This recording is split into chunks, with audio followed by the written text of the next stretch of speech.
අයිබෝන් අට ශ්‍රේණියේ භාග පාඩමක් ගැන කතා කරන තමයි මම අද මේ YouTube channel එකෙන් කතා කරන්නේ.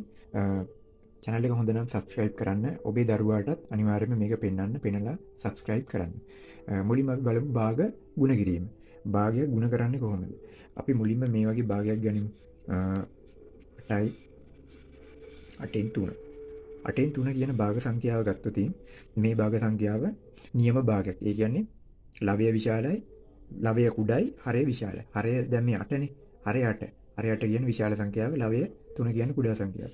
ඒක ගුණ කිරීම 5න් 2. මේ දෙකම නියම භාග.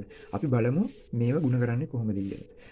කිසිම වෙනසක් නැහැ. අර අපි සාමාන්‍ය ගුණ කරන විදියමයි. ලවය ගුණ කරනවා, හරය ගුණ කරනවා. දැන් ඊට කලින් අපි බලනවා මේව තව සුළු කරගන්න පුළුවන්ද කියලා. ඒ කියන්නේ මේ 3 තියෙනවා, 8 තියෙනවා, 2 තියෙනවා, 5 තියෙනවා. මෙහෙම කපන්න පුළුවන්ද? බෙදෙනවද කියලා බලනවා. 2 5න් බෙදෙනවද? 3 8න් බෙදෙනවද? එහෙම බෙදෙන්නේ නැහැ.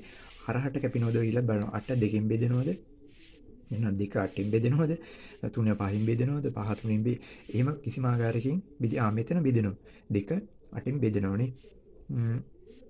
අන්න 8 2කින් බෙදෙනවා. එතකොට අපි 2ට 2 1යි 8ට 2 4යි. හරි. දැන් ওই සංඛ්‍යාව තවත් බෙදෙන්නේ නැහැ සුළු කිරීම. එහෙනම් අපි මේක සමාන කරනවා. මෙහෙම. මේවා මේ ස්ටෙප් එක නැතුව ලියන්නත්, කෙලිම උත්තරේ ගන්නත් පුළුවන්. මෙහෙම. ඔව්. 4න් 3 ගුණ කිරීම 5න් 1. දැන් මේක ගුණ කරාට පස්සේ 3 වරක් 1 3 වරක් 1 ලවයනේ ගුණ කරන්නේ. ලවය හොඳයි. 3යි 4 වරක් 5 හරය 20යි. 20න් 3 තමයි උත්තරේ.